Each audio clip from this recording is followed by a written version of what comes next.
Boa noite, pessoal. Prazer imenso aí estar com vocês. Eu preciso saber se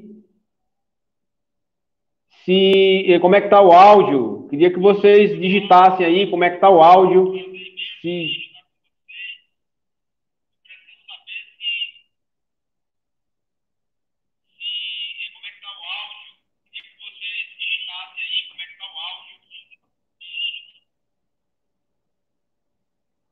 estiver bom, digita sim, tá? Põe sim o áudio, tá bom?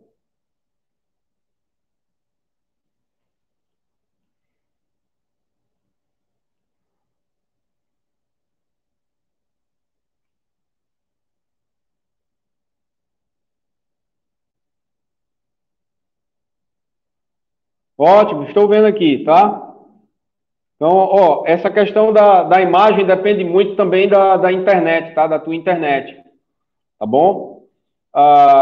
Mas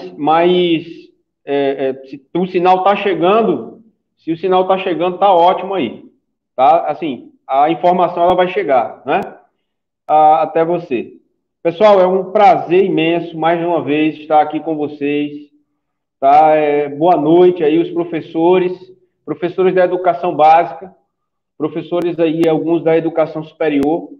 Eu sou o professor Rinaldo Silva, para quem não me conhece, nós distribuímos o convite aí para alguns profissionais da educação, né? E é um prazer estar discutindo sobre essa temática, e essa temática ela não é de hoje, é uma temática que fala sobre a educação na era digital e o futuro, né, os caminhos pela, pelos quais a educação ela está sendo direcionada, né? Então, essa live ela está sendo promovida pela Impactos Cursos, tá? Da qual eu também faço parte da equipe da Impactos Cursos, que trabalha dentro de uma perspectiva e de uma visão da área da educação, da área de negócios, da área de tecnologia, e nós achamos pertinentes,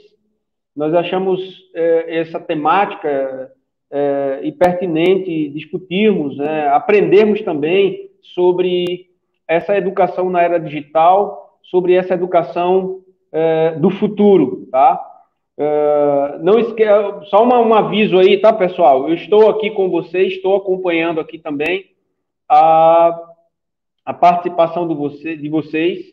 A equipe, a nossa equipe também está, né, dando suporte, tá? Para as interações.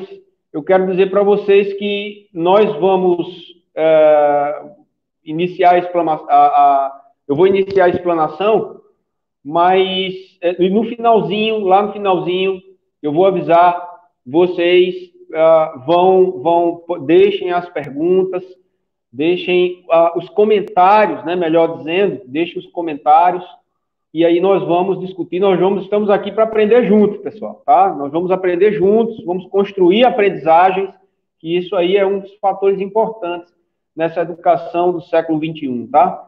Não esqueçam de dar uma curtida aí, aqueles que estão participando, dá um like, como diz aí na linguagem aí do cotidiano, compartilha a nossa live, ok? Se inscreva no canal da Impactos Cursos, estamos estruturando, se inscreva aí no canal, Impactos Cursos EAD no YouTube, nas redes sociais, no Instagram, Impactos Cursos, tá? E também tem no Instagram Impactos Palestras e Treinamentos, é a mesma logo da Impactos, você pode nos seguir, né, para acompanhar, tá, as nossas atividades, tá? E no Facebook nós temos Impactos Cursos, Palestras e Treinamentos, tá bom? Siga-nos e vamos construir aprendizagens juntos, tá bom? Então, essa conversa foi uma conversa que nós tivemos no nosso grupo, né? Teve um momento que nós, a semana passada, nós tivemos, e ela é pertinente para esse cenário que nós estamos vivenciando hoje, esse impacto, né, gerado pelo isolamento social, e que gerou aí uma série de rupturas, principalmente rupturas com padrões que nós tínhamos como estruturas tradicionais do ponto de vista do ensino, do ponto de vista educacional, e a emergência na utilização de dispositivos móveis, né, que antes eles eram restritos. Esses dispositivos antes eram restritos na educação, nas escolas, nas instituições, eles eram retidos. Eu estou falando dos celulares, para que vocês compreendam melhor. E com esse cenário que se desenhou, né, com essa situação aí de isolamento, esses dispositivos móveis eles vieram à tona e passaram a ser necessários, tendo em vista essa adaptação do sistema de ensino. Os que conseguiram, né, amenizar a situação, porque essa situação, não do isolamento, mas do ponto de vista do uso de tecnologias, ela já havia ela vinha sendo desenhada lá atrás. Tá? Lá, há décadas, ela já vinha se desenhando. Né? Então, nós precisamos registrar que alguns profissionais da educação, eles utilizam tecnologia na sala de aula, né? Levando aí uma metodologia diferenciada para os alunos. Nós não vamos aqui falar apenas em tecnologia, mas aqui hoje, uma das características da educação do século XXI são as tecnologias, que são as TICs, também chamadas tecnologias da comunicação e da informação, e as tecnologias exponenciais, que vieram à tona aí nesse período, né? Se você parando para analisar, alguns educadores, eles já vinham em suas obras, tá? Descrevendo, né, publicando obras em relação aos caminhos para os quais a educação ela estava arrumando. Eu cito um educador chamado José Carlos Libani, tive a oportunidade de conhecê-lo ainda na minha graduação, e ele publica uma obra chamada Adeus Professor. Adeus Professor é uma pergunta, né, é um questionamento que ele faz lá na capa do livro. Né? Então, novas exigências educacionais e profissão docente. Então, o livro ele vem tratando sobre alguns pontos que nós estamos vivenciando e que agora se potencializou. Tá? Daqui para frente, muita coisa vai mudar. Novos cenários eles irão surgir, exigências, novas exigências, estruturas serão modificadas, e esse momento que nós estamos aqui é para nós começarmos a entender o cenário, né, que muitas vezes alguns pontos você acaba não tendo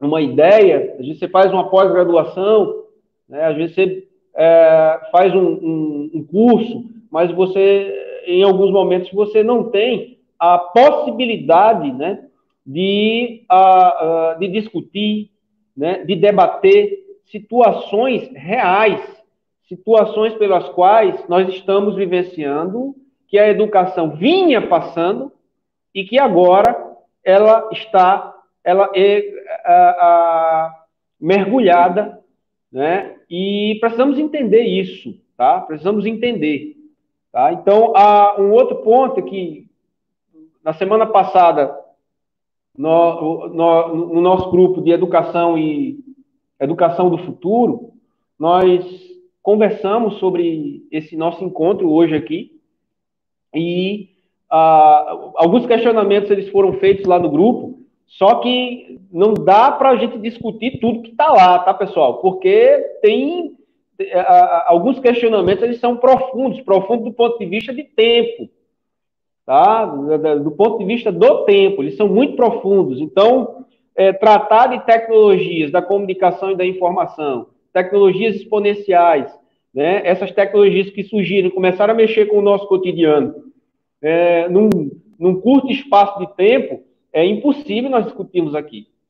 Tá? Então, o que que nós vamos? E outra coisa, as perguntas, elas não têm respostas prontas, até mesmo porque o cenário é um cenário diferente. Foge um pouco do nosso cotidiano. Eu estou generalizando porque a minha formação, eu tive que, ao longo, né, eu me formei em pedagogia, depois eu fiz outras graduações na área de tecnologia, né,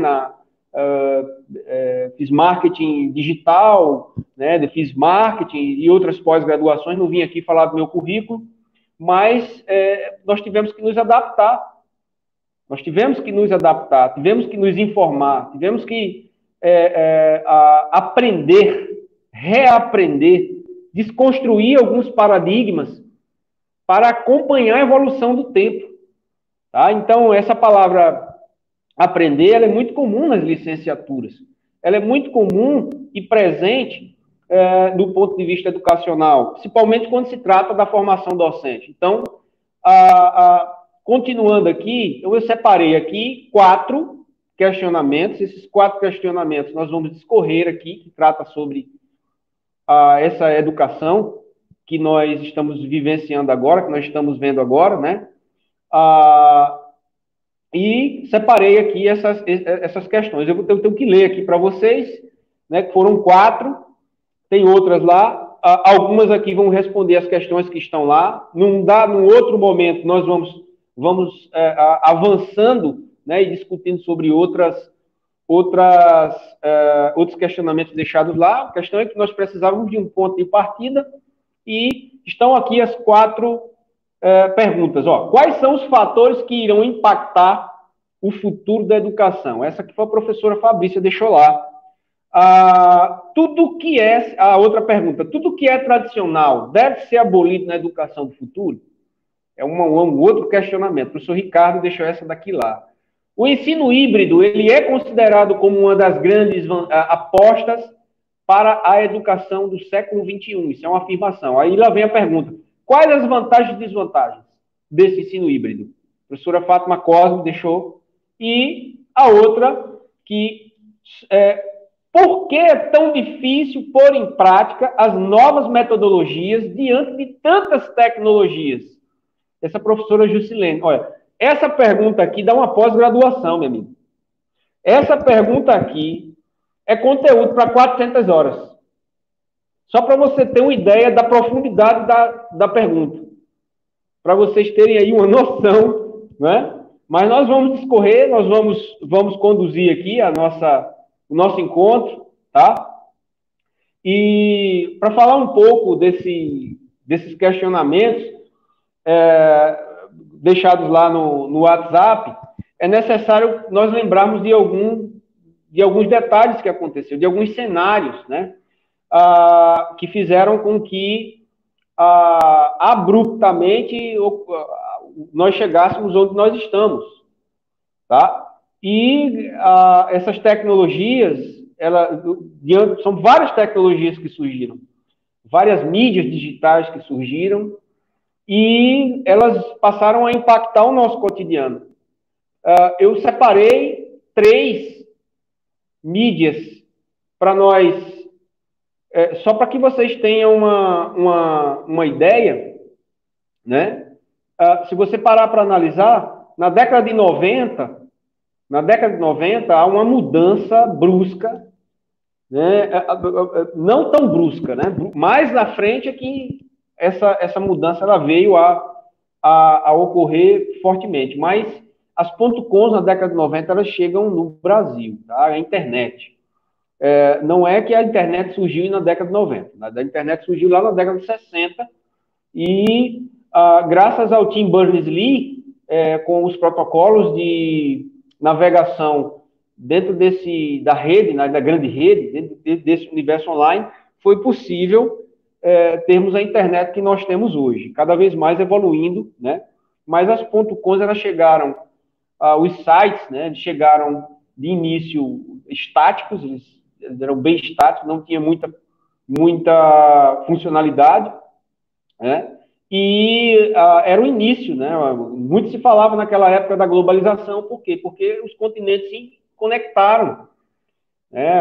As nações e as pessoas, elas não importava mais o local onde elas estivessem, e isso com o avanço, tá? E o fenômeno da desterritorialização, ele aconteceu. Tá? Então, as fronteiras e os limites, né, da comunicação, elas foram quebradas. E aí nós chegamos nessa sociedade que nós temos hoje, que é a sociedade da informação. Hoje a informação, ela é uma commodity, tá? Antigamente, quem detinha a informação, quem detinha,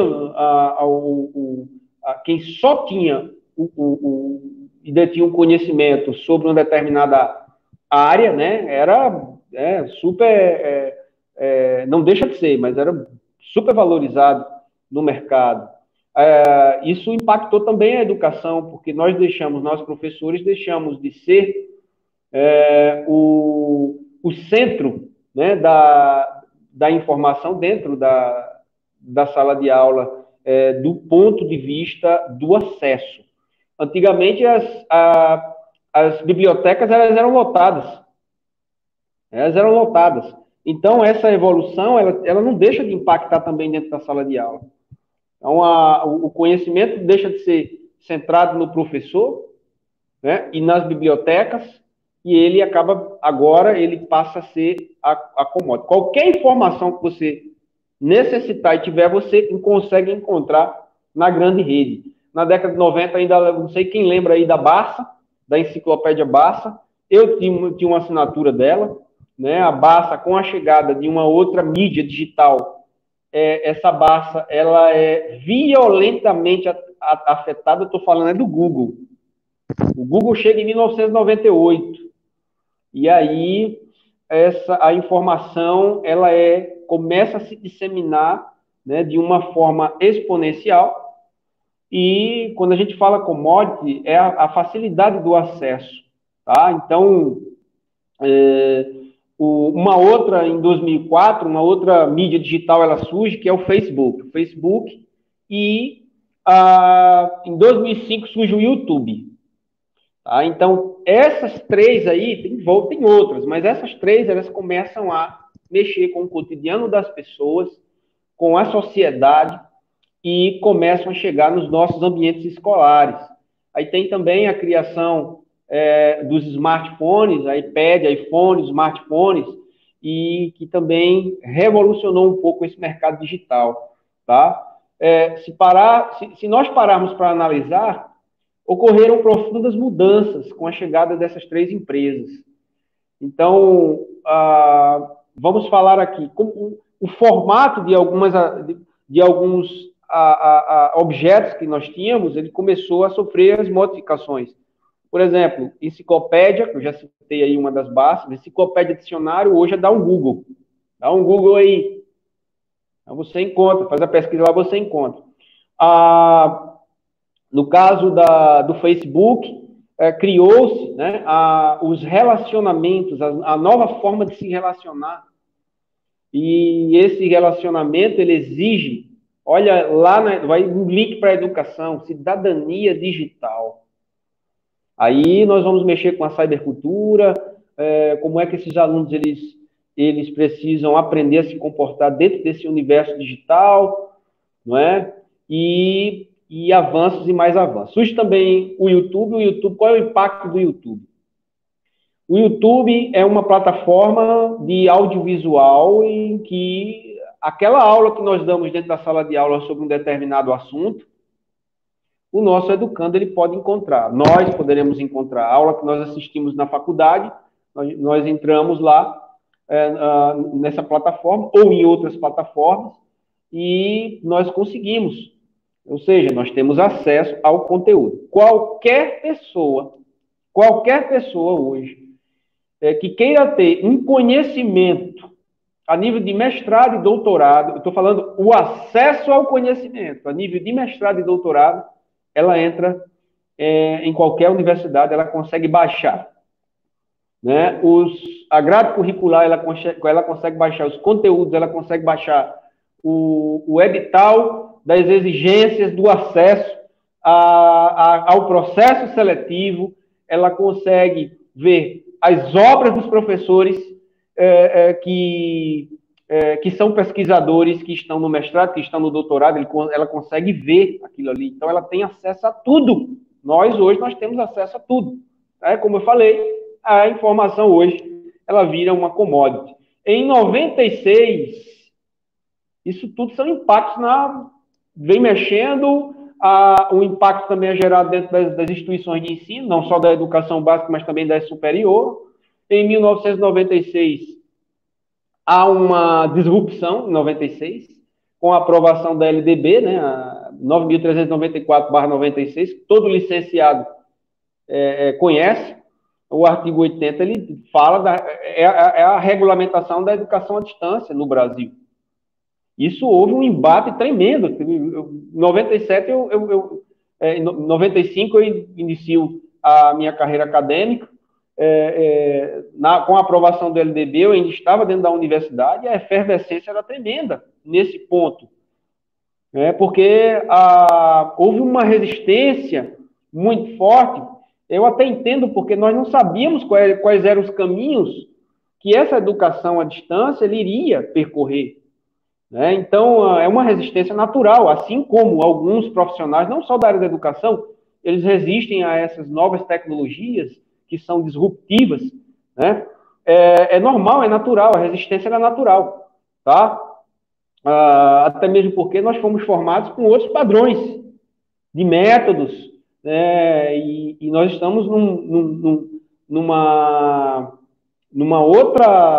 outro caminho, num caminho novo. Tá? E nós precisamos aprender com isso aí também. Então, se você analisar e pesquisar, vocês irão encontrar algumas pesquisas de 96 até 2010, uma produção imensa de embates contra a educação à distância. Agora, vejam só vocês, em 1968, na Open University, lá na Europa, inicia a educação à distância. Lá, em 1968. Aqui, ela inicia a regulamentação em 1996. Tá? Então, os embates com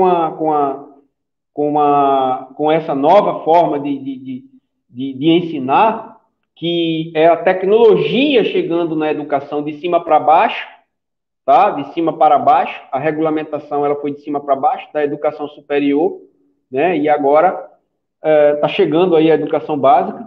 Isso já era previsto.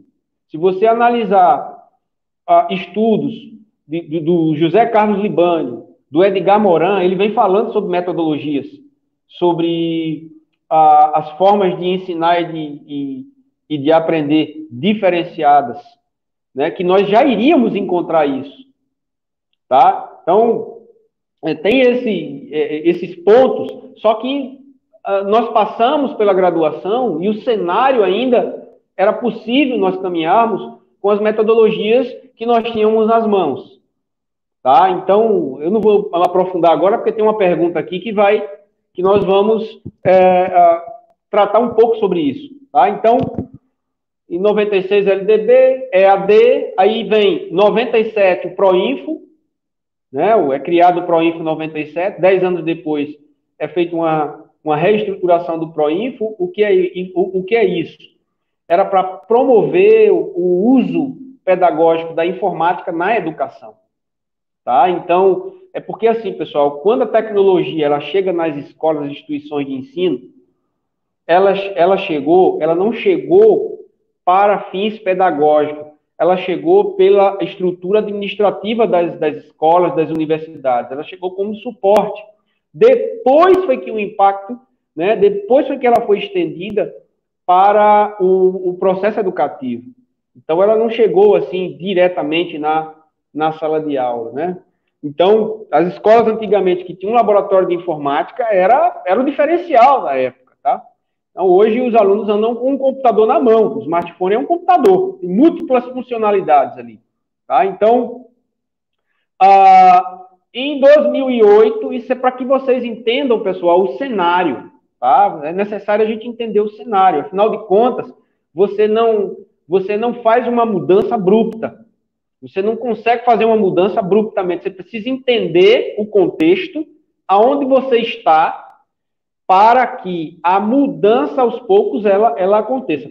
Você vai inserir o universo digital dentro de uma escola, se você não for para o material humano primeiro, porque você vai mexer com cultura. E mexer com cultura é um caminho espinhoso dentro de qualquer instituição, não é só na área da educação. Tá? Você vai, pensa no ambiente empresarial, aí você tem uma nova forma de trabalho, um procedimento novo a ser incorporado, tem resistência, tem resistência, você vai encontrar resistência, principalmente quem está implantando isso. Então, você mexe com o cotidiano, você mexe com a cultura e você mexe com a estrutura. Tá? E não é fácil. Você está muito bem preparado para fazer essa transição. Tá?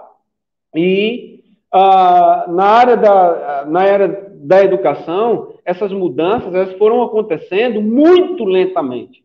Enquanto o mercado estava a anos-luz, nós ainda estávamos, né, caminhando, né, ainda percorrendo ainda em padrões que foram nos ensinar, que foi nos ensinado, né, alguns padrões foram ensinados para nós e a gente acaba reproduzindo esses padrões. Então, para vocês terem uma ideia, em 2008, na Universidade de Manitoba, lá no Canadá, o Canadá é o berço da inteligência artificial. Tem uma revista, CIO Exame, que fala sobre, 2018, fala sobre o potencial que o Canadá tem em inteligência artificial.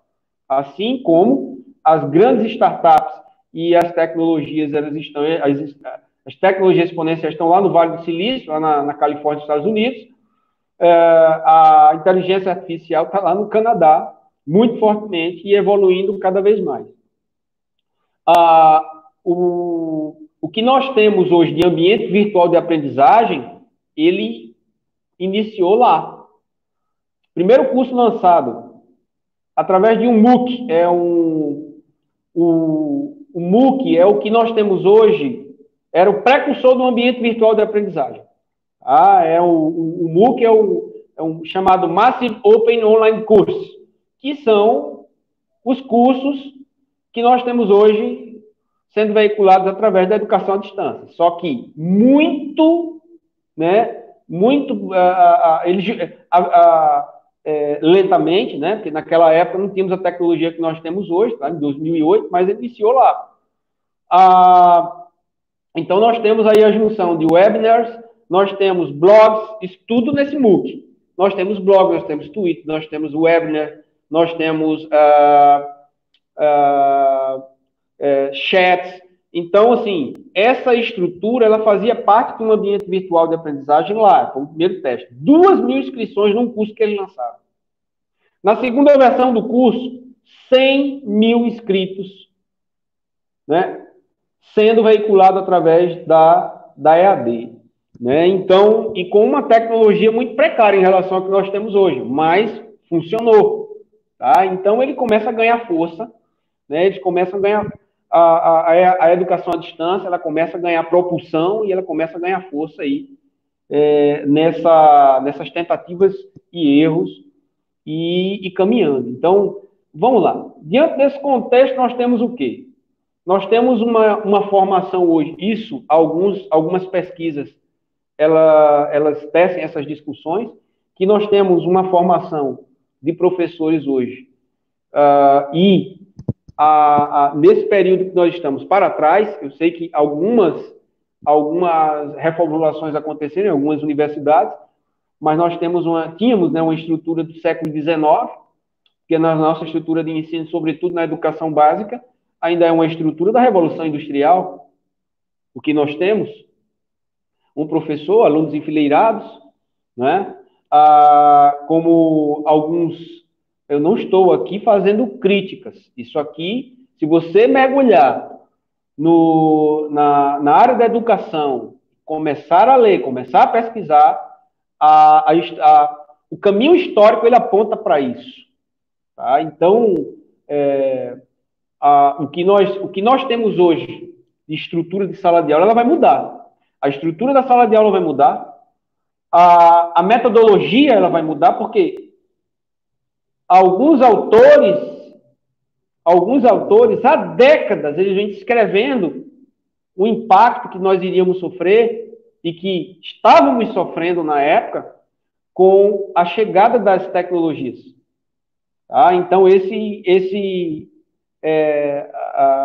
essa mudança ela vai acontecer. É uma ida sem volta.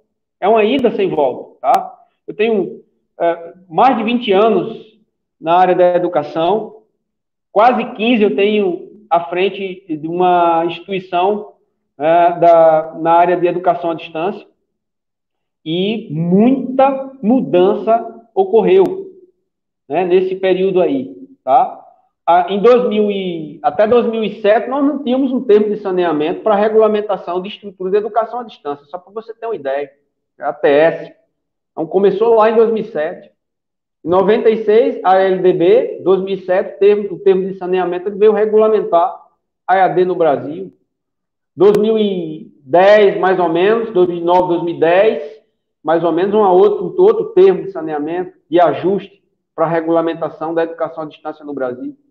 Tudo isso tentativas para acertarmos, porque quando em 2011, se eu não me engano, é feito uma avaliação dos alunos do ENAD, uma revista que ela retrata isso. A revista do estudante ela tem esses resultados. O que me chamou a atenção foi que 15 áreas analisadas, tanto de alunos da educação à distância quanto do presencial, em 9 áreas, a EAD ela se destacou. As notas foram maiores. Das 15, 9 áreas, as notas elas foram maiores na educação à distância. E aí, peraí, então tem algo diferente aqui. Antes, a característica dos alunos em termos de idade era entre 25 e 45 anos que procurava a educação à distância. Hoje os alunos eles saem do ensino médio direto para a educação à distância. Por quê? Porque são alunos nativos digitais. Tá? Eles já são nativos digitais, então é natural para eles fazer um curso online, tá? Salvo algumas formações, tá? Que são necessárias a interação humana. Tá? Então, continuando aqui, pessoal, dentro desse cenário, nós encontramos os alunos. Né? Então, as tecnologias estão avançando, nós temos os professores imersos nessas tecnologias, aprendendo nas tentativas e erros, e nós temos aí, de 2010 para cá, nós temos uma geração chamada Alpha. É uma geração que nós temos a geração Z, que é anterior a 2010, que eles são dependentes, é uma geração que ela não está muito preocupada com a escrita, né? Uma característica dela não é centrada na escrita, é uma geração que ela é nativa digital. Quem nasceu até a década de 80 é imigrante digital, tá? E passa a ser nativo depois que você aprende a manusear as tecnologias e você acompanha a evolução do tempo. Aí você passa de nativo. Então não tem um imigrante que vai permanecer sempre imigrante digital, não. Quando ele se apropria do uso das ferramentas e que ele entende que a tecnologia é para favorecer o ser humano e não para destruir, como na visão técnico-apocalíptica, digamos assim, né? Não vê como um obstáculo, e sim como um tecno-utópico, eu posso dizer assim, que podemos extrair algo que favoreça a vida humana com as tecnologias. Tá? Então, um outro ponto, voltando aqui, temos aí, antes de 2010, temos essa geração Z. Se essa geração G é dependente das tecnologias digitais, das mídias, dos dispositivos, agora você imagina a geração alfa. Essa geração alfa está na educação básica, gente. Quem nasceu de 2010 para cá, que está na educação básica, tem de 3 a 10 anos. Agora, a mente é diferente, Esses meninos, eles pegam um celular, eles têm, quando eles recebem o celular, eles têm a capacidade de escolher o avatar, isso num jogo, de escolher um avatar que ele quer, o jogo que ele quer, quando ele é menorzinho, naqueles joguinhos para crianças, né? Que pode ser, inclusive, educativos também. Ele escolhe a cor, ele escolhe a roupa do bonequinho. Você dá a ele a capacidade de decidir. Então, ele tem velocidade da informação, capacidade de decisão, ou velocidade de pensamento, capacidade de decisão. Para vocês terem uma noção, uma linha dentro da psicologia, ela surgiu. E também é nova, né, que é o conectivismo. Está analisando os rumos, do ponto de vista psicológico, o caminho, né, que nós estamos percorrendo agora. Então, nós temos aí também a psicologia digital. Então, tudo isso, tem uma... Cole e Monero, tem uma obra desses dois autores, Cole e Monero, que fala sobre essa psicologia digital, da amplificação das tecnologias seguintes. Quem construirá as tecnologias mais avançadas é essa geração alfa. Ela está dentro dos ambientes educativos escolares. Elas estão lá, essas crianças. Tá? E agora, esse é o cenário. Esse é o cenário que nós estamos imersos. Tá? Então, aí agora vamos, né? Agora vamos entender os questionamentos dos nossos colegas. Tá? Vamos entender aqui. Então, a primeira pergunta que a professora ela faz assim, ó, por que é tão difícil pôr em prática as novas metodologias diante de tantas tecnologias? Aí eu vou deixar um outro questionamento aqui. Como é que nós vamos externar uma habilidade que nós não aprendemos? Eu não estou dizendo que eu não tenha, nem você não tem. Mas alguns colegas, eles estão sentindo dificuldade em relação à metodologia, que é um dos primeiros impactos na educação do futuro, é o método. Tá? É o método. Vocês precisam entender que a Lei 9.057, de abril de 2017, ela regulamenta o ensino à distância em 20% na educação básica. 20%. Se o aluno ele passa 4 horas por dia, de segunda a sexta, na escola, 20% equivale a quanto? Um dia. Um dia é correspondente, tá? A um dia sendo veiculado através da EAD. Isso na educação básica. E na educação superior? Se você analisar, 9.050, que é uma das últimas regulamentações, a Lei 9.057, pois para pesquisa no Google aí, tá? Ela também regulamenta o ensino, a educação à distância, graduação, pós-graduação, lato sensu, stricto sensu, 100% EAD. Salvo as formações, tá? Salvo algumas formações que necessitam da interação humana. Então, assim, para onde nós estamos caminhando? Vocês perceberam o cenário que nós estamos? Tá? Então, nós temos alunos nativos digitais. Voltando aqui para a pergunta, temos alunos nativos digitais dentro das salas de aula e nós temos uma formação ainda centrada no século XIX. Algumas universidades estão mexendo nos currículos, adaptando os currículos, já dando uma pronta resposta a essas mudanças que estão acontecendo no cenário atual. Elas já estão mexendo. Então, nós como professores, precisamos ganhar velocidade. Eu não quero aqui falar sobre política pública, que tratar sobre política pública também é um assunto, precisaríamos aí de mais tempo para tratar sobre isso. Mas essa mudança, do ponto de vista tecnológico, ela é mais de dentro para fora do profissional do que de fora para dentro, tá, pessoal? Então, assim, é só para vocês me entenderem aí, que nós precisamos utilizar ferramentas digitais e dispositivos móveis no cotidiano. Se você esperar uma instituição ou alguém ou algum órgão lhe capacitar para você utilizar, não que eles não tenham responsabilidade, não é isso. Você vai ficar para trás.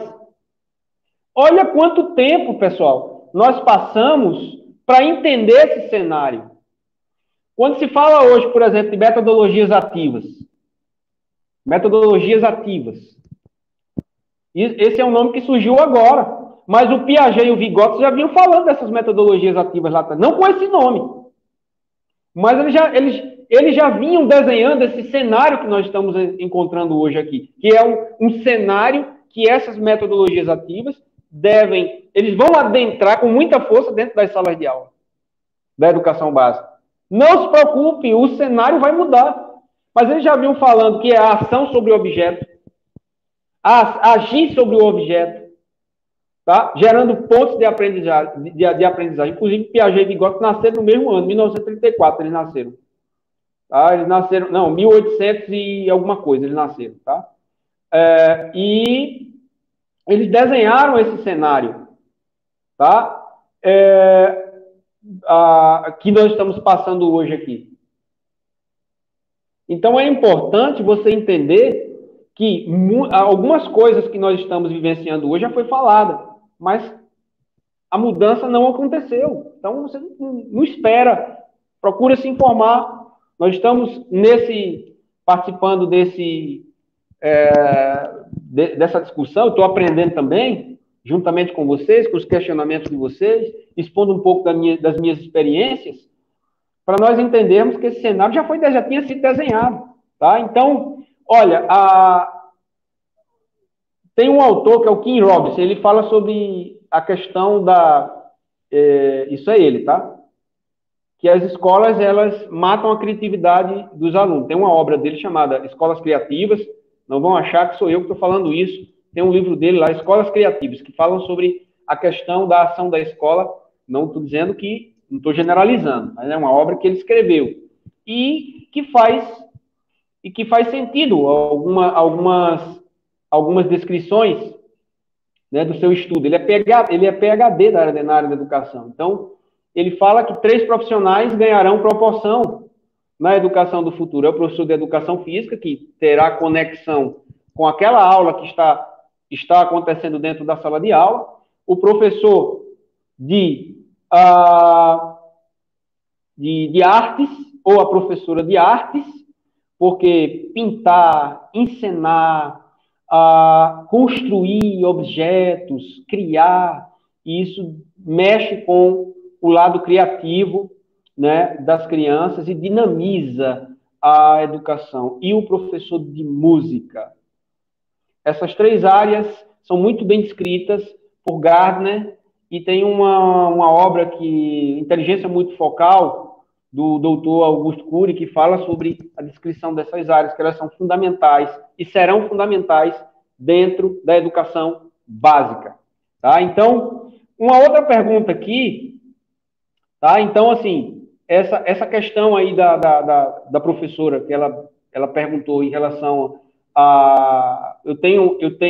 as mudanças estão ocorrendo, a minha metodologia, a metodologia ela não é eficaz por conta da tecnologia. Como é que nós vamos tratar? É necessário adquirir habilidades para este momento, daqui para frente, tá? Este momento que nós estamos para frente é necessário desconstruir alguns paradigmas que nós tínhamos do passado para entender o cenário para onde nós estamos caminhando. Então, uma outra pergunta que é feita aqui, o professor Ricardo, ele deixa: tudo que é tradicional deve ser abolido na educação? Vou responder: não. Teremos um outro formato. Teremos um outro formato. Tá? Por exemplo, vamos lá. O Gutenberg cria o livro no século XVI. Cria com a prensa, né? Ele cria a prensa, da prensa, evoluindo, surge o livro, e é uma tecnologia que nós temos e que nós utilizamos. Só que, com o passar do tempo, o livro ganhou outro formato. Nós temos e-book, nós temos audiobooks, nós temos arquivos em PDF, materiais em PDF, ou seja, online. Então, ele vai ganhando um outro formato. Nós temos as plataformas de conteúdo, né, de profissionais e pesquisadores aí que utilizam essa ferramenta para auxiliar, né, e informar, né, que são plataformas de texto, blogs são plataformas de texto, tá? E a questão das aulas expositivas, no futuro, como é que vai acontecer? Vamos lá, se nós tirarmos as aulas expositivas de dentro da sala de aula, o que é que vai sobrar? Mas, professor, isso vai acontecer? Vai, já está acontecendo. As aulas expositivas, elas farão parte de um ambiente virtual de aprendizagem. O ambiente virtual de aprendizagem, ele não é criado para favorecer a instituição, não, tá, pessoal? Não é a TI, por si só, ela não consegue estruturar um ambiente de aprendizagem, não. É necessário a psicologia, é necessário a pedagogia para poder orientar, né, a TI, é necessário um design instrucional, tá? E profissionais que fomentem esse avanço dentro da instituição. Não acontece de uma hora para outra, não, tá? Então, algumas coisas não serão abolidas. E a aula expositiva? A aula expositiva, se nós analisarmos aí, pelas nossas experiências e pelas andanças que tenham feito pelas universidades e pela educação nas escolas por onde eu levo, né, algumas palestras, alguns treinamentos e algumas capacitações dentro dessa área, na área de formação de professores, eu tenho visto que ainda há uma predominância, chega a ser aí em torno de uns 80% de aula expositiva que esse aluno tem de determinadas disciplinas, salvo alguns profissionais que levam é claro, temos que dar o mérito, né, para alguns profissionais que levam uma metodologia diferenciada para a sala de aula, mas muitas vezes a escola ela não compreende, porque às vezes é uma estrutura, a escola, quando eu falo, me refiro, é o contexto, né, os sujeitos da educação. Ela, por vezes, ela pode encontrar resistências lá, tá? Então, o formato ele vai se modificar. Mas o que vai acontecer dentro da sala de aula, professor? Olha só, as estruturas que nós temos hoje, elas serão modificadas. Essa sala de aula que nós temos, ela não vai, com o tempo, ela será modificada. Nós teremos ambientes colaborativos, nós teremos o aluno ele vai entrar na sala de aula, ele não vai saber se é um laboratório de informática, ele não vai saber se é um auditório, ele não vai saber se é uma cozinha. Virou baderna. Não, virou baderna não. Tá? O professor, ele está em sala de aula, ele tem ainda a autonomia e a sua postura dentro de sala de aula, mas a forma de conduzir, vou voltar lá para 2002. Professores como orientadores, professores como propagadores da aprendizagem, professores que conduzirão esse processo de aprendizagem, gerando a autoaprendizagem no educando, né? Que são professores mediadores. Essas escolas, algumas já existem, tá? Elas já existem. O que existe, não massivamente, mas elas já existem. Existem algumas escolas que já iniciaram com salas de aulas disruptivas, não a tecnologia pura e aplicada. Nós vamos mudar tudo com tecnologia. Não. O professor utilizando metodologias com EVA, não vai acabar o EVA, tá? Vamos continuar utilizando EVA dentro de sala de aula, cola quente, cartolina, lápis de cor, que são as coleções. Nós vamos continuar utilizando tinta guache, nós vamos continuar colorindo, nós vamos continuar... Isso vai acontecer, só que também nós vamos acrescentar alguns outros instrumentos, chave de fenda, furadeira, a bateria, nós vamos começar a construir alguns materiais dentro da sala de aula, isso é a cultura maker, ela vai chegar dentro das salas de aula. Nós teremos estações de trabalho dentro da sala de aula, essas estações de trabalho. Hoje existem algumas escolas que elas têm uma sala de aula específica e rotacionam as outras salas em alguns momentos dentro dessa sala aqui, dentro dessa sala criada, tá? Ela rotaciona. Isso é um início, mas no futuro, né? No futuro, as salas de aulas serão, como eu falei, um ambiente colaborativo, as mesas elas serão em conjunto, algumas serão mesas de encaixe, são mesas tetragonais ou hexagonais. Os alunos eles se ajudarão em pesquisas, isso na sala de aula, e o professor ele faz a mediação, porque ele mostra o caminho, um aluno faz o caminho, ele percorre. No início do ano, eu fui dar uma palestra para em torno de uns 60 professores na cidade, e eu falava de estruturas de rotas de aprendizagem linkadas. Eu estava falando para eles sobre o WhatsApp, sobre a construção de links para auxiliar no processo de aprendizagem dos alunos. E, por coincidência, veio o isolamento. Ó. Por coincidência. Eu tenho certeza que eles lembraram de mim. Tenho certeza. Tá? Então, hoje, nós não vamos para as redes sociais como entretenimento. O nosso olhar para as redes sociais, o nosso olhar para as tecnologias, para as ferramentas digitais, é um olhar, porque como é que você vai gerar uma cidadania digital? Como é que você vai gerar uma discussão sobre cidadania digital dentro de uma sala de aula se você não está no ambiente em que os alunos estão? Tá? Como você vai construir a aprendizagem? Então, é necessário que para nós nos apossarmos de tais conhecimentos, nós precisamos utilizá-los. Por isso que eu estou falando que essa mudança é de dentro para fora. Do ponto de vista profissional, é de dentro para fora. Tá? Então,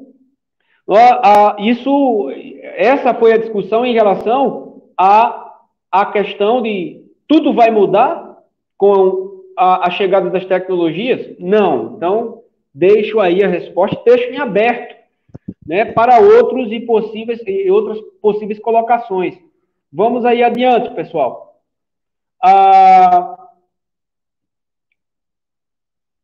Vamos aqui para a próxima pergunta aqui. Tá? Quais são os fatores que irão impactar o futuro da educação? Quais são os fatores? Isso é uma pergunta muito profunda, né? Foi a professora Fabrícia que deixou essa pergunta lá. Do ponto de vista docente, é o método que nós professores, nós iremos utilizar. Tá? Do ponto de vista docente. É dominar algumas ferramentas e o método que nós utilizaremos dentro da sala de aula.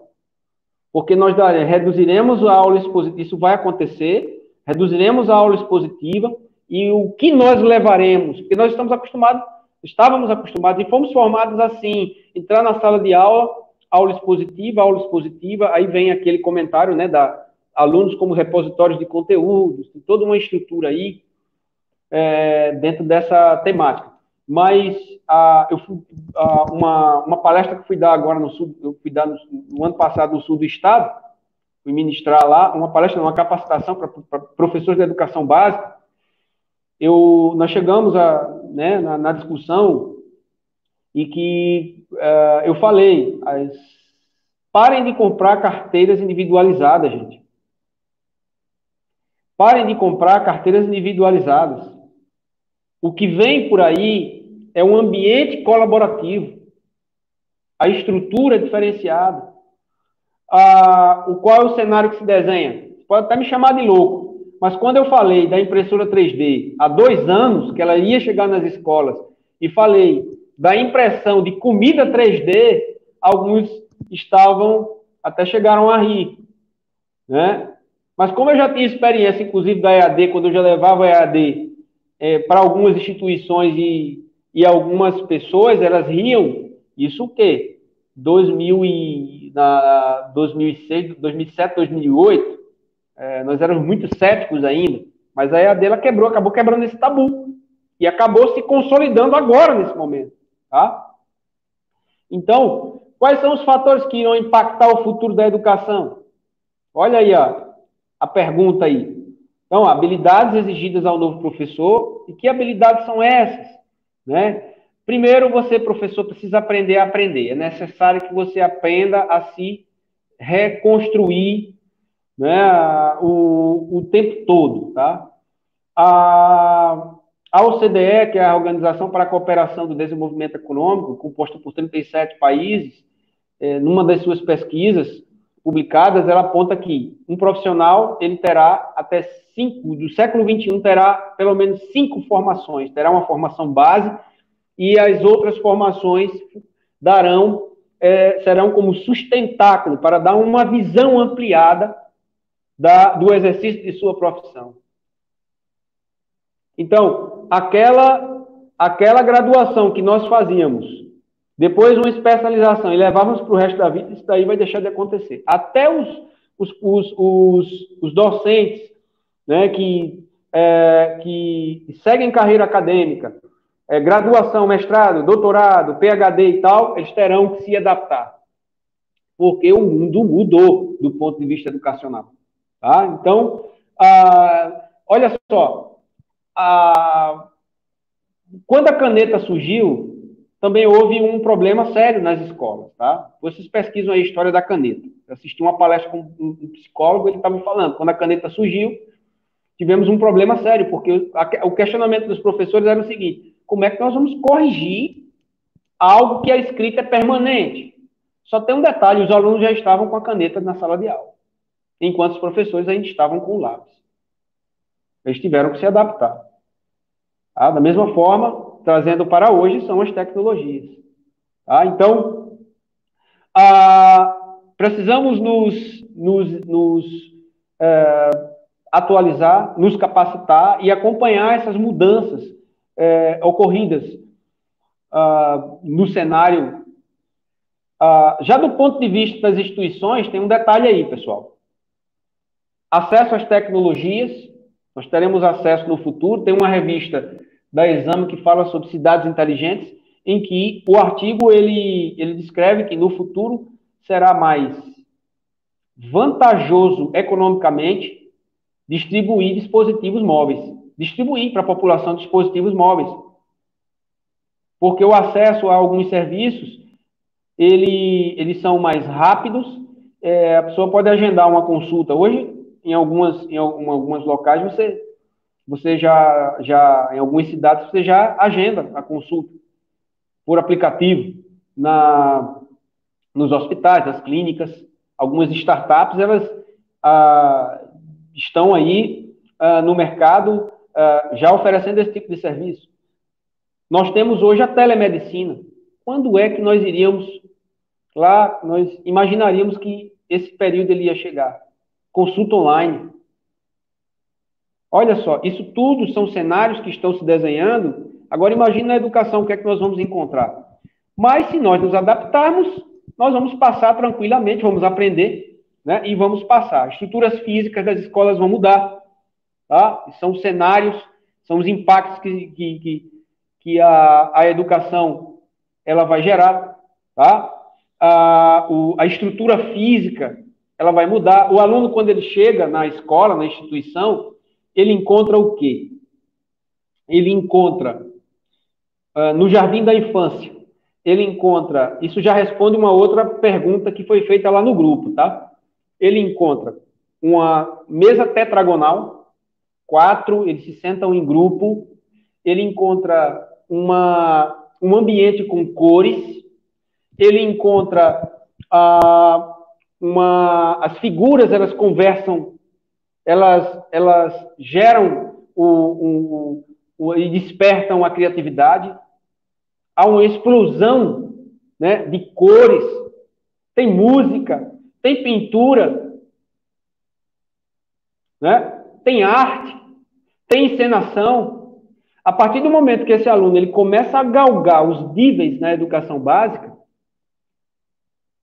essa estrutura ela começa a desaparecer.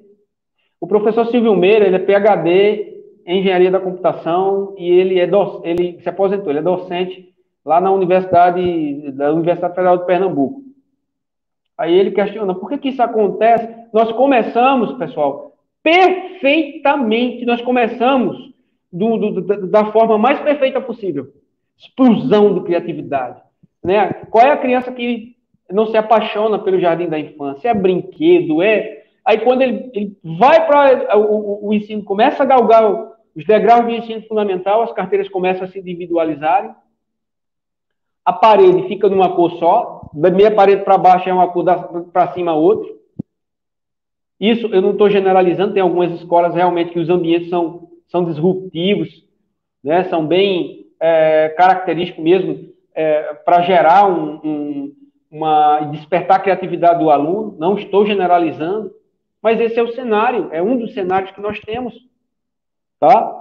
Então, ó, isso tudo são impactos, isso vai mudar, não se preocupe que isso vai acontecer, tá?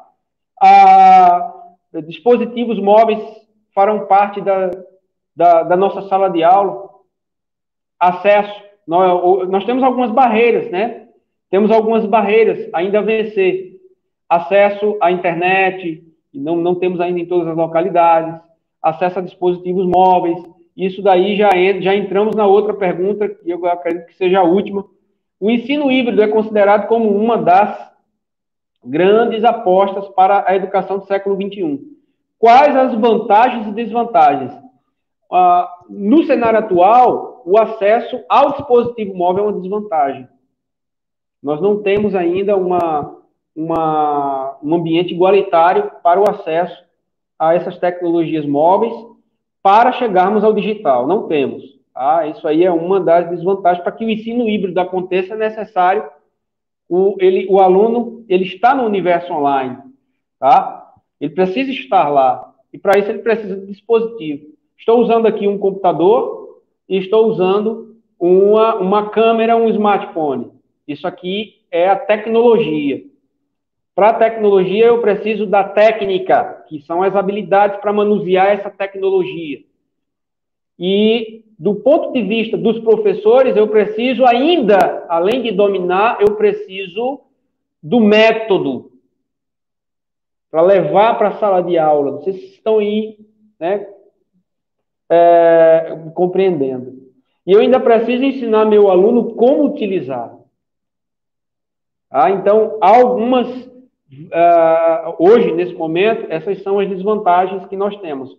Mas com o tempo, eu acredito que será superado. Com o tempo, será superado, porque com o avanço tecnológico, o avanço tecnológico e o avanço das metodologias, nas formas de ensinar e nas formas de aprender, elas, aos poucos, elas vão se desenhando, elas estão indo para um caminho.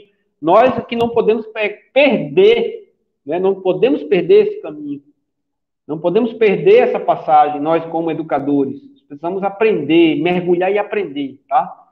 Então, e outra coisa, outra desvantagem, a estrutura educacional de suporte ao aluno, cuja transmissão ocorrerá online. Como eu falei, para haver educação à distância, o ensino híbrido, quando se fala, é a mistura entre o presencial e o à distância.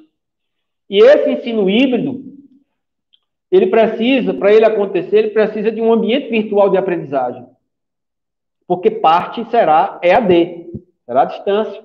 E esse ambiente virtual de aprendizagem, como eu falei, ele é desenhado para o aluno e não para a instituição. Então, existem instituições que ainda não têm nem sites. Existem instituições que ainda não têm nem uma página numa rede social. Precisa se adaptar. Tá? Qual foi o problema quando o celular começou a chegar na escola? Qual foi o problema? O aluno dava trabalho dentro da sala de aula, os celulares eles eram recolhidos, os professores também eles não sabiam lidar com essa ferramenta.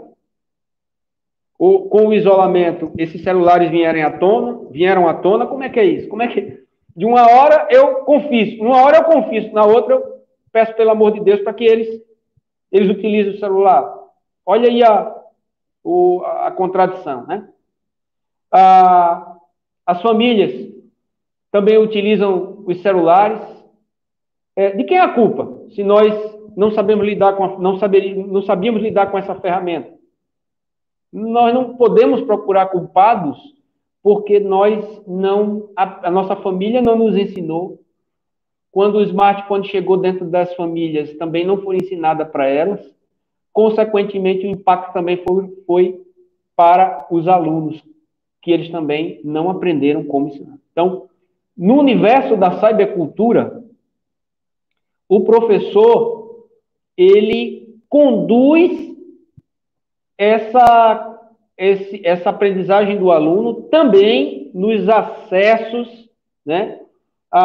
Do ponto de vista pedagógico, ele direciona o aluno para onde e aonde ele terá que acessar, para onde ele tem que ir e o que ele terá que acessar.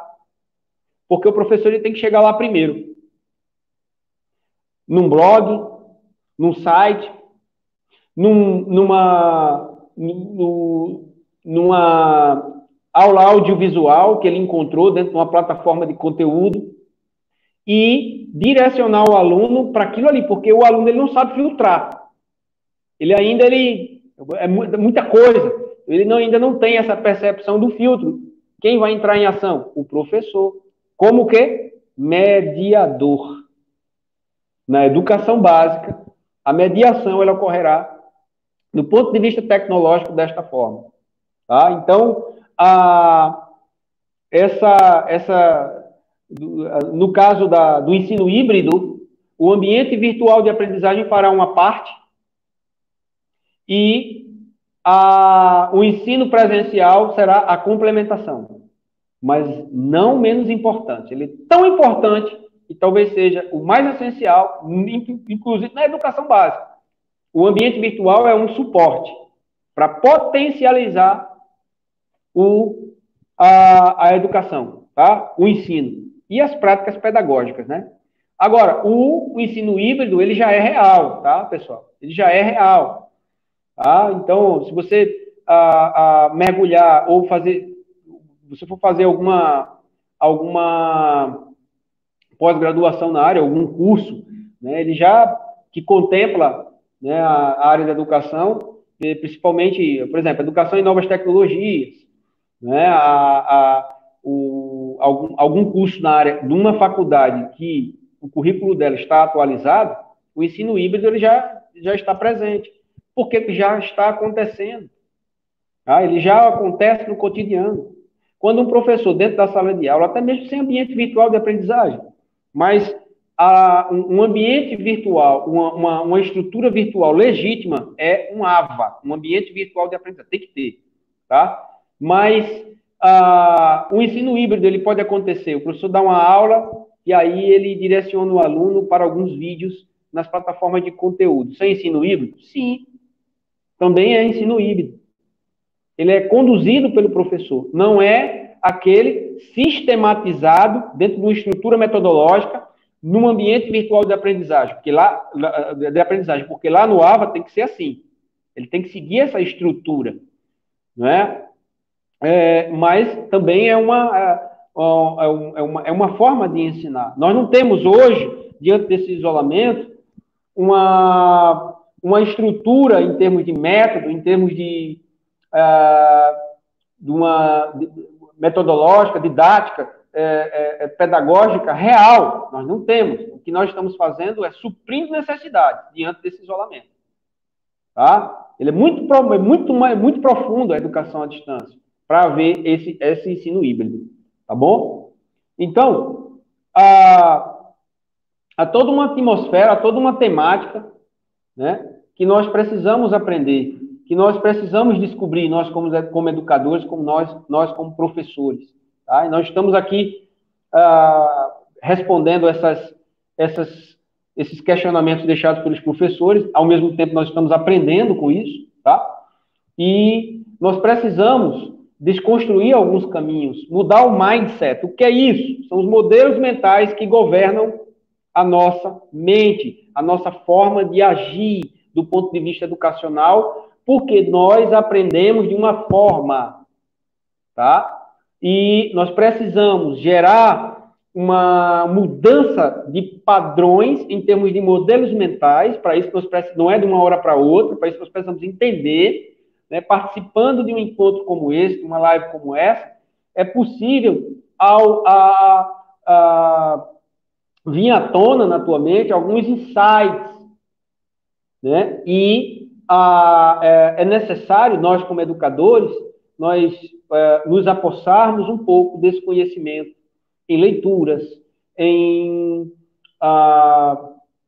participando de grupos, para que você entenda, né, que resistir não vai funcionar.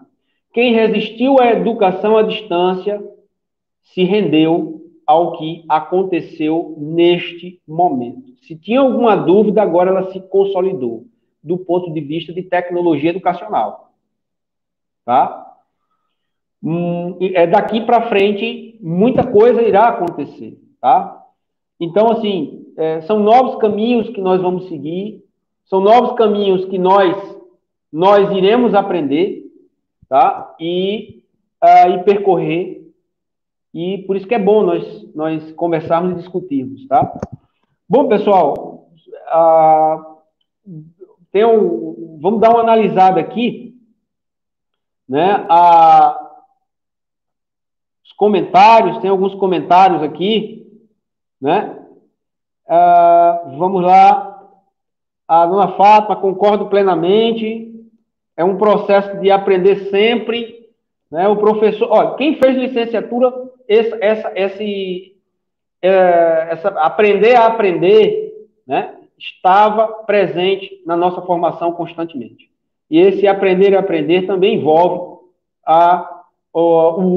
as tecnologias da comunicação e da informação, né, e essas tecnologias exponenciais que nós estamos lidando com ela hoje. Tá? Então, alguns professores vão lembrar do que eu vou falar agora. As 10 novas competências para ensinar. De Felipe Pernod. Quem não entrou em contato com essa obra, ou xerocada, ou o livro propriamente dito? Ou uma parte do livro que foi levada pelo nosso professor para dentro da sala de aula. Numa das competências está o uso e o domínio das tecnologias da comunicação e da informação. Tá? Então, tá lá. Então, a professora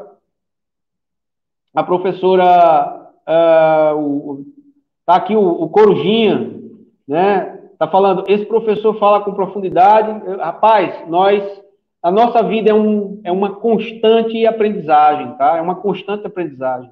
Obrigado aí. O ensino híbrido tem ganhado, a professora Fátima Costa está falando aqui, ó.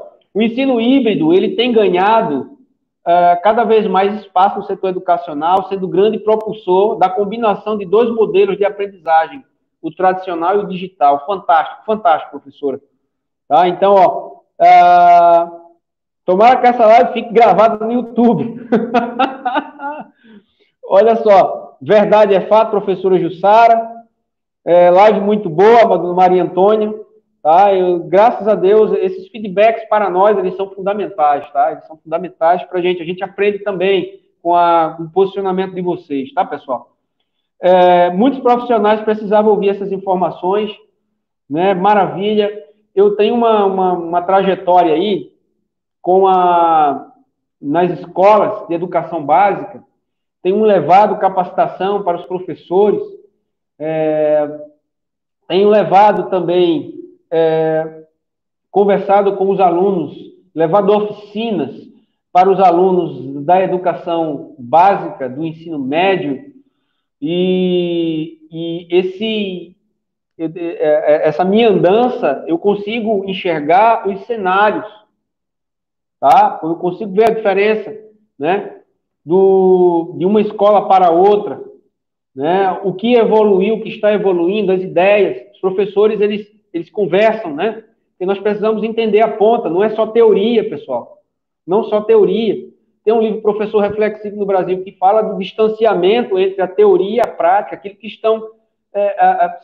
que está sendo produzido na academia, né, do ponto de vista educacional, na ponta da linha, há um distanciamento, né? Está lá no livro. Tá? Então, vamos lá. Qual mensagem você deixa para nós professores nesse momento de pandemia? Aproveitem para se atualizar. Tem que tomar cuidado que dentro do universo digital há uma explosão de informações. Aprenda, professor, a filtrar. Existem situações nesse cenário em que nós estamos que não é com capacitação que você irá aprender e entender. É mergulhando, tendo uma visão de pesquisador, tá? É ter um olhar, né, diferente, tentar enxergar os fenômenos. Eu lembro que quando chegou o Data Show nas escolas, que a predominância era do retroprojetor, eu pedi para um professor me ensinar como é que mexia naquele equipamento ali, porque eu não sabia mexer. Eu perguntava, meu irmão, me ensina aqui, como é que mexe nesse negócio aqui? Então ele conectou, depois desconectou, aí agora eu vou lá, tive que conectar, entendeu? Então, assim, vou esperar uma capacitação para você aprender a mexer e a ligar um data show e conectá-lo ao teu computador. Não, vai lá. Os que sabem e que aprendem, os que já sabem mexer, ensina para os que não sabem. E aí a gente vai aprendendo. É dessa forma. Tá? Então, ó, vamos lá. Muito boa live, verdade, é fato. A professora Jussara. Onde é que nós estamos aqui? Pronto. Sim. O jornal escolar, o Corujinha falando aí, ó, pode ser uma ferramenta de potencialização de ensino. Podemos falar de uma interdisciplinaridade por meio de linkagens. Olha só, o jornal, o Corujinha, é um jornal que envolve os alunos. Eu tive a oportunidade de conhecer, inclusive estive com os alunos. Deve ter alguma reportagem minha lá, porque eles colhem. Olha só, é um negócio que mexe com a cinematografia, redação, edição de imagem, edição de vídeo. Tudo que produz são os alunos. E o professor, ele vai, né, mediando ali, ele vai mostrando o caminho. E os alunos, eles têm essa capacidade, eles têm essa capacidade de buscar o novo, aquilo que ele não conhece. Ele vai lá, ele consegue, ele pega a informação. Ele baixa um aplicativo para fazer edição de vídeo, de foto. Tá? Então, eles discutem. Então, a estrutura interdisciplinar. Você vai trabalhar com um aluno, vamos construir um blog nichado numa determinada área. Tá? Vamos construir um blog. Então, vamos alimentar esse blog. Ali, meu amigo, ali já gera uma disrupção, motivação para os alunos. Alguns eles fazem questão de participar, né? E aprender ao mesmo tempo, e o professor também, porque às vezes acontece alguma situação que não faz parte do cotidiano do professor e ele aprende com os alunos. O professor da sala de aula, ele precisa entender que ele também faz parte do processo de aprendizagem, ele precisa externar isso. Pessoal, eu vou aprender com vocês aqui hoje. Nós vamos aprender hoje aqui juntos. E aquilo que eu não souber, nós vamos pesquisar, a gente vai encontrar. Qual é o problema? Não há problema nenhum. Tá? É claro que o conhecimento acadêmico ele é necessário. Né? A formação em termos de conteúdo ela é necessária para o exercício da profissão.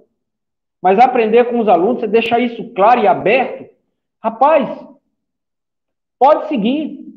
Você também vai errar e também vai acertar. Do ponto de vista das metodologias disruptivas, elas vão chegar na sala de aula. Tá?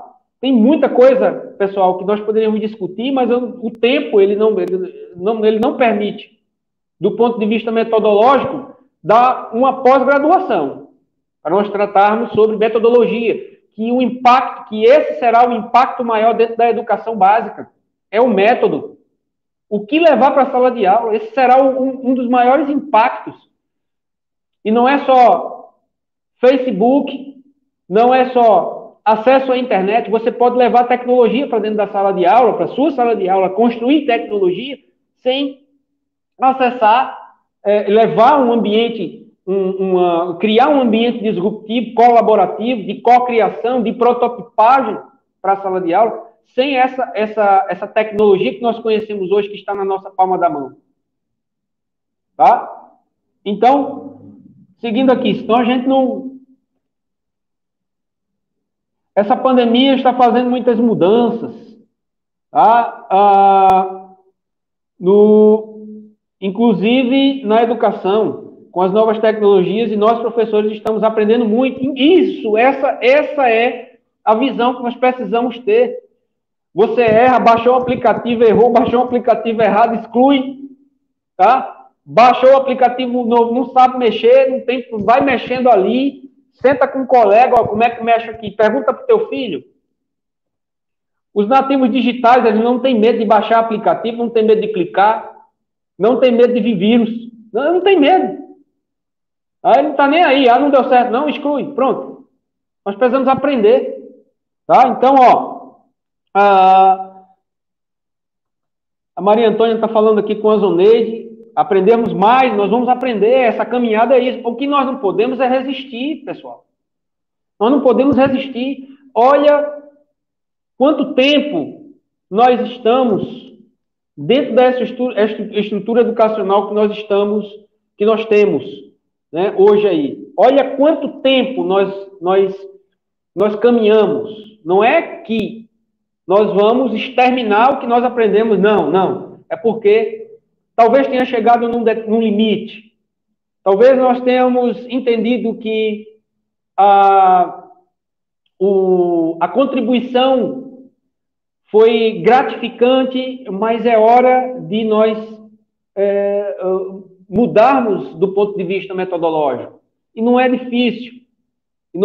Quando você rompeu o primeiro ano, do ponto de vista metodológico, utilizando estratégias e utilizando a tecnologia, não só a tecnologia, mas as estratégias, projetos, tá? A fusão das áreas. As áreas precisam conversar. Professor de matemática, na educação do século XXI, nós já estamos rumando, pessoal, para a educação 5.0. Professor de matemática, professor de química, matemática, física, ele não pode trabalhar isolado. Da mesma forma, história, geografia, filosofia e sociologia, eles não podem mais trabalhar isolado. Cadê a interdisciplinaridade? Lá dos parâmetros curriculares nacionais, aquilo ali foi um sinal. Lá de 97, os PCNs já descreveriam, eles descreveram lá os parâmetros curriculares nacionais, a interdisciplinaridade, a fusão das disciplinas. É o professor de física que também está conectado com o professor de geografia com história. Né? O que é que nós vamos levar de projeto para a sala de aula? Não é que tudo será projeto, tudo será construção de estrutura ali, né? Da educação maker, mão na massa. Não é isso não. Né? Mas nós precisamos entender, nós vamos entender, quando você levar algo diferenciado para a sala de aula, não se preocupe. Vai haver resistência, você vai desaprender de novo e vai aprender com a caminhada. Nós temos que parar de enxergar conteúdos. Precisamos parar de enxergar conteúdos e começar a entender a movimentação dos alunos. O que é que impacta, o que é que atrai? Porque ele estuda aquilo que gera interesse para ele. Mas como gerar interesse para ele? Qual é a abordagem que eu vou utilizar para gerar interesse para ele? Que antes nós tínhamos nós tínhamos o quadro, nós tínhamos o livro, nós tínhamos o caderno, aí a caneta, e a aula expositiva, aqui e ali um vídeo, essas eram as ferramentas. Ainda as ferramentas que nós temos, mas essa mudança irá acontecer. Vamos lá. Durar 3 horas, meu amigo, aí seria bom, viu? Seria bom. Mas nós estamos caminhando para o final e temos que ir errando e aprendendo, Maria Antônia, temos que nos reinventar todos os dias. Isso, professora Jussara, é isso aí mesmo, tá? Eu acredito no aprendizado de forma coletiva. Olha só, pessoal, quando você pensa coletivamente, as ideias elas fluem, elas ganham força. Por causa do quê? Da informação. Aonde a informação chega, ela começa a romper paradigmas. Tá? Ela começa a quebrar alguns paradigmas. Porque chega o esclarecimento. Tá? Então, continuando aqui. Como diz o Mário Sérgio Quintela, só é bom ensinante quem é um bom aprendente. Olha aí, o Corujinha aqui falando com a gente. Maria Antônia, desse jeito, Ricardo, aí, ó. É uma troca, claro, né? A pesquisa significativa. O professor, ele é um pesquisador por natureza. Não pode. Vou fazer uma pergunta aqui para vocês refletirem, né? Vou perguntar porque hoje nós temos e-book, né? Nós temos aí algumas plataformas de conteúdo, artigos, né? Mas quantos livros você leu? Quantos artigos você leu? Quantos sites você acessou e leu as matérias relacionadas à tua área e relacionada. Lembre-se, a formação nossa em termos de domínio de conhecimento, ela é fundamental. Tá? Ela é fundamental. Mas nós precisamos de outras áreas para nos dar suporte.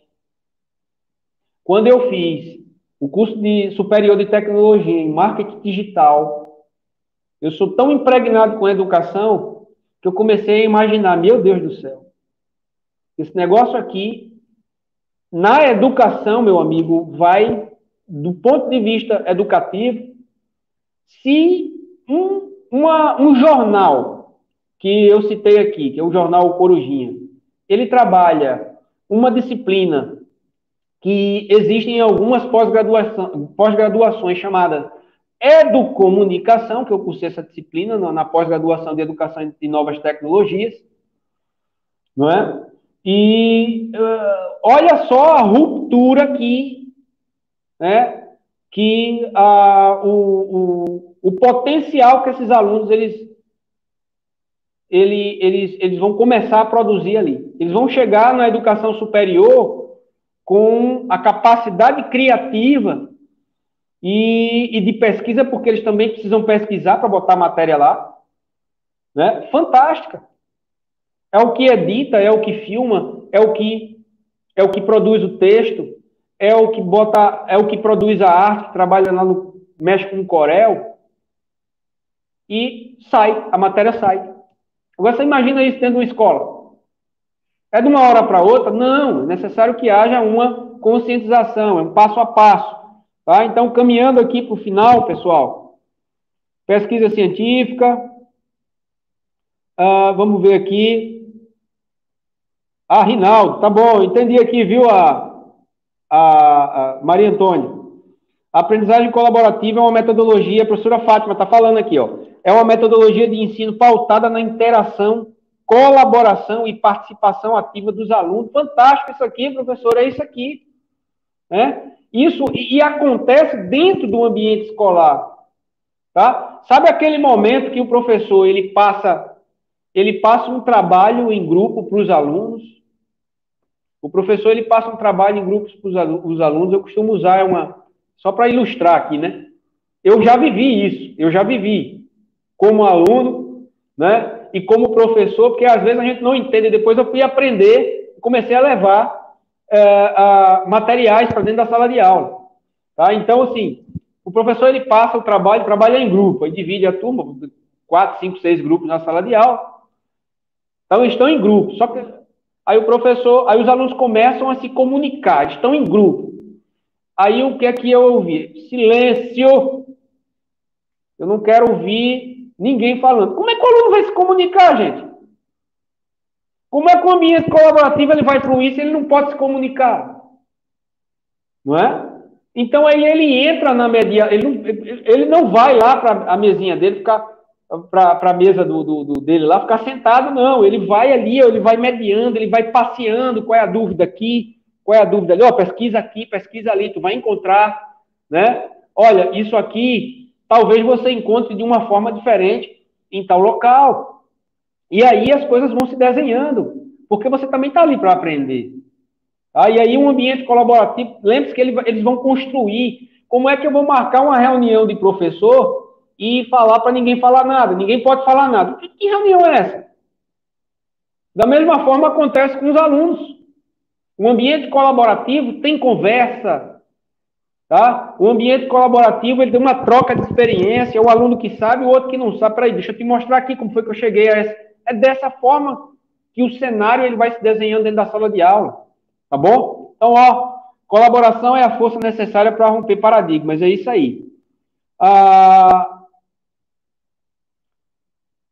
E a informação sempre continua, né? Então, pessoal, eu muito feliz pela participação de vocês, muito feliz mesmo pela participação de vocês. Eu espero não ter deixado aqui, né? Eu gosto de ler, né? O chat, porque eu tenho que valorizar quem está na sala, e a gente também, nós passamos a aprender, né, e interagir, né, com quem está aqui. Então, quem veio para a sala está de parabéns. Eu acredito que, espero ter contribuído aí, né, dentro dessas 4 questões, dentro desse tópico, né, em relação à educação na era digital, novos caminhos, e a educação do futuro, que ela está se desenhando com muita força. Aquilo que ocorreu, que iria ocorrer daqui a 10, 15 anos, ocorreu em dias, gente. Em algumas, do ponto de vista metodológico, passou a ocorrer em dias. E a educação ela teve que quebrar galhos, ela teve que se reinventar de uma hora para outra, mas o cenário já se desenhou.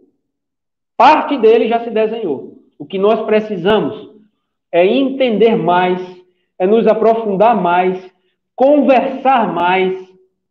Aqueles que participaram do chat ou da live e que ainda não fazem parte do nosso grupo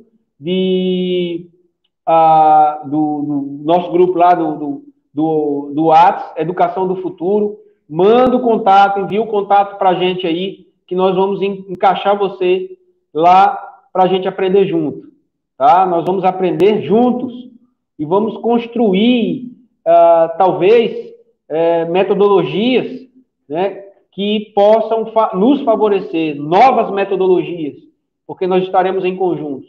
Pessoal, um abraço para vocês, Deus abençoe a todos e teremos uma outra live, tá? Teremos uma outra live, nós vamos deixar aí lá, vamos informar, nos siga, dá um like aí no vídeo, compartilha, se você achar que é conveniente aí compartilhar com alguns colegas, para levar mais informação para os colegas, dá um like aí, compartilha e também siga-nos nas redes sociais Impactos Cursos, assina o nosso canal no YouTube Impactos Cursos EAD e Instagram Impactos Cursos e também Impactos Palestras e Treinamentos, siga, né, também haverá conexão conosco, e no Facebook Impactos Cursos, Palestras e Treinamentos, tá bom? Pessoal, um abraço a todos, estou muito feliz pela participação de vocês e por nós iniciarmos uma caminhada